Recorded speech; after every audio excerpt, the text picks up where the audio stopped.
jumaa yi laag moo xam ci jël en charge lenn ci besoin yi nga xamante ni moom la ñu am docteur kon nan ma bàyyi la kàddu gi jërëjëf. bismillahi irrahmani irrahim rabbi shrah li sadri wa yassir li amri wahlul uqdatan min lisaani yafqahu qawli. salaamaaleykum wa rahmatullahi wa barakatuh. njëkk ci kàddu yi nuyoo la yoo xamante ni dañ koy jagleel mbooloo mi ak kilifa yi fi teew waaye tamit di jël nuyoo yi di ko teg ci loxo suñu xarit seen Cheikh Abdoul Hamid mu jottali ko li nga xamante ne moom mooy xadra bi. rafetlu tamit am mbégte lool ci invitation bi nga xamante ne bi da ngeen ko jagleel ci activité mi ni mel te ce n'est pas la première fois wax nga ko sànq am na benn colère goo xamante ne ki moo dox suñu diggante institution autorité di waqf ak cellule Zawiya Tidiane te ñu xaatim ci li nga xamante ne mooy benn convention boo xamante ne tey ñoo ngi koy wéyal ça fait 2 ans kon dinañu am mbégte lool yéen bokk ak yéen li nga xamante ne lii moom mooy jotaay bi. alors su ma ñëwee ci li nga xamante ne moom mooy question yu am solo la parce que j'avais même des soucis me disant que waxtu bi dafa xat duma fi mun a wax la mooy waqf mais là vous m'avez carrément posé des questions sur l'institution et sur l'instrument waqf et loolu vraiment dina ma neex lool. alors d'abord je commencerai par le commencement moom mooy la haute autorité du waqf bi nga xamante ne moom la ñuy représenter tey. fàttali mbooloo mi rek dafa nekk benn institution de finance sociale islamique te état bi créé ko en 2015 taxawal li nga xamante ne moom mooy structure bi en 2018 jox ko ñetti mission bi ci njëkk moom mooy taxawal ay waqf danaa ñëwaat sur la notion du waqf mais mission bi ci njëkk jàppaleen ko rek moom mooy des investissements pour le compte de l'État yoo xamante ne yii c'est ay waqf public la ñuy taxawal pour jàppale ci li nga xamante ne lii moom mooy population bi notamment les populations vulnérables. donc première mission bi mooy mission d'investissement boo xamante ne bi haute autorité di waqf da koy def. ñaareelu mission bi moom mooy mission accompagnement technique contrôle et supervision des initiatives privées dans le domaine du waqf mooy daayira yi association yi ONG yi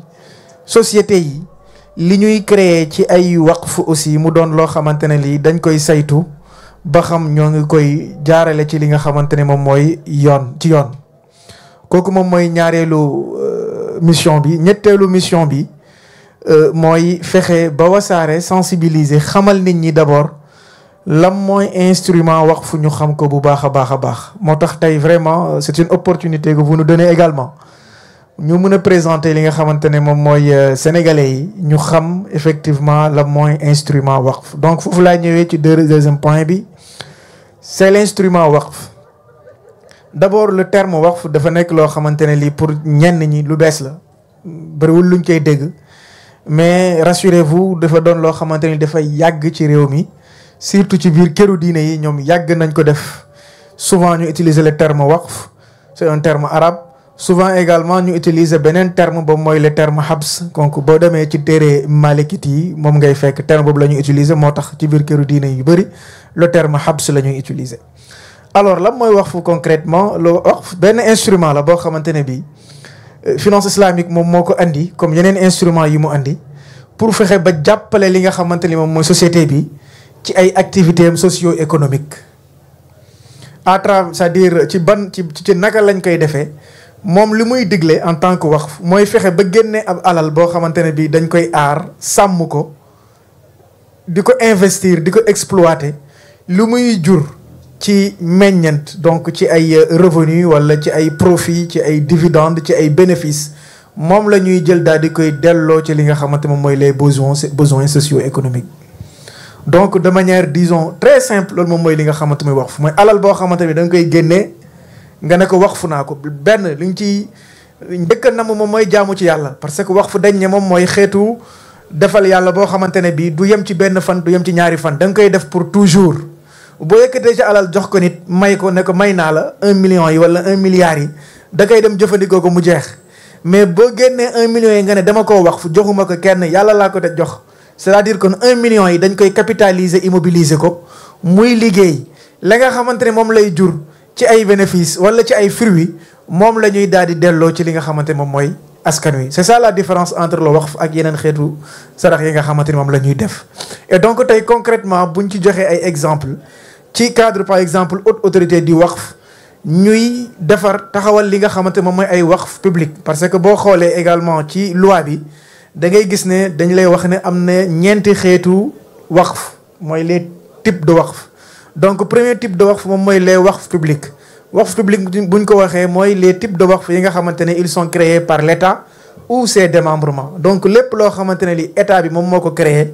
wala les démembrements de l'État lu mel ni les collectivités territoriales et cetera loolu ay waqf public la te loolu état bi moom moo koy gérer à travers la haute autorité du waqf. ma joxe ci benn exemple rek y a un programme de modernisation des daara boo xamante ne bi état bi def ciy liggéey ànd ci ak banque islamique de développement ñu daal di tabax 64 daara à travers tout le Sénégal 64 daara yooyu à côté également dañoo def beneen projet waqf immobilier d'investissement boo xamante ne bi moom mooy appuyer di accompagner daara yooyu. projet boobu noonu c'est un projet boo xamante ne bii de 16 étages au centre-ville de Dakar c'est un financement de 24 millions de dollars boo xamante ne bii dafay accompagner le processus de modernisation des daara à travers notamment l'entretien, le fonctionnement des daara et la prise en charge de certains besoins. Donc loolu benn exemple la boo xamante ne bi ci waqf public yi nga xamante ne haute autorité di waqf daf ko taxawal. beneen exemple bi ma ciy joxe moom mooy le waqf public waqf monétaire public monétaire. Là également c'est un waqf boo xamante ne bi état bi mettre na ko en place dafay dajale xaalis di def ay investissement ça peut être des investissements immobiliers ça peut être des placements yu ñuy def dans voilà des institutions financières et cetera li muy générer ci ay revenus loolu moom la ñuy delloo ci nit ñi. et foofu tamit également tey am na ci benn programme boo xamante ne boo leen ko gisee mooy le programme de couverture maladie universelle des ndongo daara. am na benn programme boo xamante ne bi autorité moo ko taxawal à travers le fonds waqf public monétaire di financer la couverture maladie universelle de plus de 84 000 talibés. li nga xamante mooy sëriñ daara yi ak li nga xamante mooy ndeyu daara yi l'objectif c'est 100 000 ndongo daara dans un premier temps loolu effectivement c'est pris en charge grâce ak li nga xamante mooy fonds public monétaire. Donc c'est des exemples que je donne concrets par rapport ak li nga xamante ne mooy waqf. Deuxième type bi moom mooy les waqf d'intérêt public mooy yi nga xamante ni ñeneen ñi ñoom ñoo koy créer c'est pas l'État ce que l'État crée on l'appelle waqf public dans la loi ce que les autres créent pour le public on l'appelle waqf d'intérêt public et c'est à ce titre effectivement qu'on parle des waqf d'intérêt public yoo xamante ne yi c'est des entreprises ñoo ko créé wala ay association wala ay société am na fii tey ci biir Sénégal te ñuy def ay mbir yu rëy rëy. ñetteelu type bi c'est le waqf privé waqf de famille donc là c'est un waqf boo xamante ne bi da nga koy taxawal jagleel ko les membres de la famille. Par exemple là vous avez un immeuble nga ne immeuble bi dama ko waqf pour sama njaboot kenn du ko jaay kenn du ko jënd kenn du ko donn il sera là pour 100 ans pour 200 ans pour 1000 ans. ku soxla ci njaboot gi ci ngay dëkk ku dem ba mënee nga dem uti dëkk feneen donc en tout cas kenn du ko jaay kenn du ko donn c'est ça le principe d'ailleurs du waqf. alal bu ñu génnee ne tuddee ko waqf tamit nañu xam ne kenn dootu ko jaay kenn dootu ko tayle kenn dootu ko aliéné en tout cas c'est ça également le principe et le caractéristique du waqf. Alors ma ñëw nag ci point bi nga xamante ne bi foofu laa bëgg a def par rapport aux exemples nous avons aujourd'hui des exemples Touba ca kanam def na benn waqf boo xamante ne bi plus de 100 millions de francs CFA yu ñu yu ñu mobiliser d'abord capitaliser ko immobiliser ko di def ay investissements pour accompagner les œuvres sociales qu'ils font au niveau de la ville de Touba. C'est un exemple concret am na yeneen exemple yoo xamante ne yi aussi mun nañ ko tudd lu mel ni ONG Al Khayriya boo leen xoolee sur l'avenue Bourguiba am nañ fa benn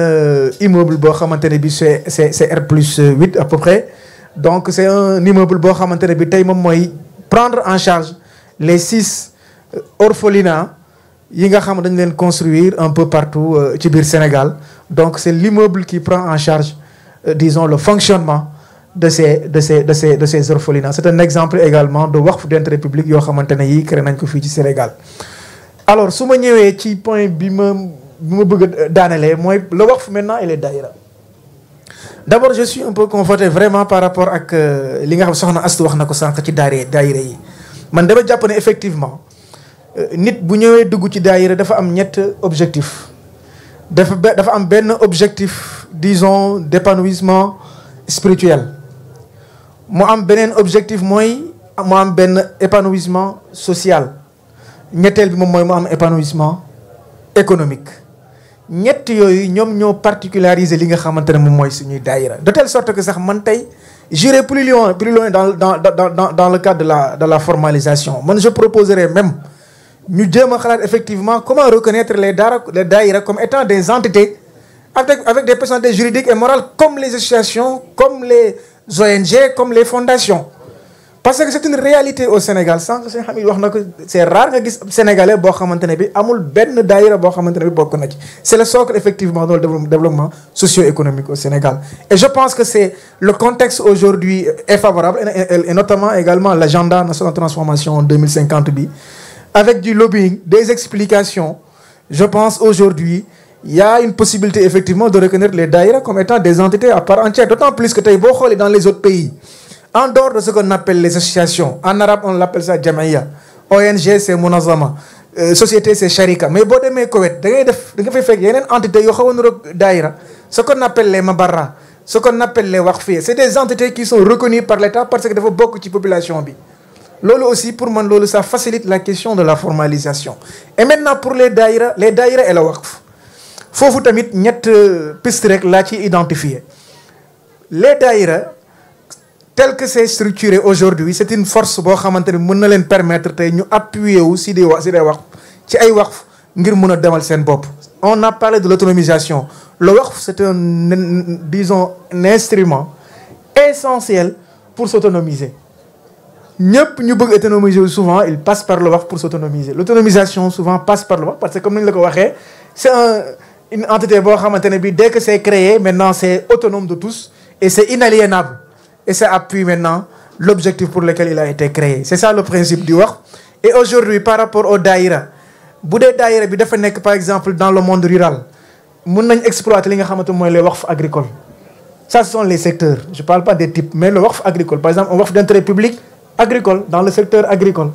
ça je pense que ñi nga xamante nekk nañ foo xamante am na ay suuf d'autant plus qu'aujourd'hui on parle des coopératives mën nañ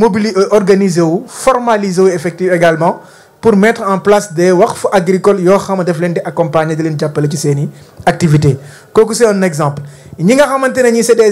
daïra qui sont dans disons dans les zones urbaines ñooñu ils peuvent mettre en place des waqf immobiliers surtout ñi nekk ci ay zones yoo xamante ne y a de la valeur ñooñu aussi bu dee ci biir membres yi am na ñu am disons du foncier te ñu jébbalu pour mën ko jéggal li nga xamante moom mooy la communauté ils mettent ça en place et ensemble on met ça en valeur au profit du daïra pour les œuvres du daïra donc loolu aussi c'est un exemple troisième piste bi maintenant qui va disons maintenant intégrer la diaspora c'est un élément important d'ailleurs ci daïra yi nit ñi dañuy tukki mais seen xel yaa ngi fi donc foofu maintenant le levier le plus important ce sont les waqf monétaires les daïra peuvent mettre en place des waqf monétaires vous partez d'une formalisation très simple avec par exemple 500 000 1 million devant le notaire on formalise le waqf et maintenant on fait appel à contribution de tous les membres dans un premier temps bien sûr du Sénégal et même de la diaspora donc la contribution dans un premier temps deuxième élément ce sont les partenariats avec les banques et les institutions de finance islamique d'autant plus qu'il y a des avantages fiscaux par rapport ak li nga xamante ne moom mooy waqf nit ki bu demee ba formaliser wu ba am ce qu'on appelle la reconnaissance d'utilité publique dana ko permettre tey bu amee partenariat ak disons une entreprise bu tudd Taysir balaa mooy fay li nga xamante mooy ses impôts mun na ci jël jusqu'à hauteur de 0,5% du chiffre d'affaires jox ko li nga xamante mooy waqf d'intérêt public bi bu demee ci impôt bi ce sera déductible c'est la loi qui le permet aujourd'hui donc là également c'est des pistes yoo xamante ne yi mun nañ ko exploiter dans le cadre des daïra donc pour moi les waqf d'intérêt public monétaire c'est un levier très fort boo xamante ne bii daïra yi mun nañ ci appuyer wu pour mobiliser des ressources parce que c'est des ressources où les membres sont sûrs que ne ça c'est immobilisé du loo xam ne dañ ko dajale léegi daal di koy dem séddale ko ci miskin yi mu jeex. Non, on sait que c'est quelque chose qu'on va investir, immobiliser quelque part. Les gens verront et vont suivre et vont également contrôler. Et maintenant, derrière, les revenus générés vont permettre effectivement de prendre en charge tout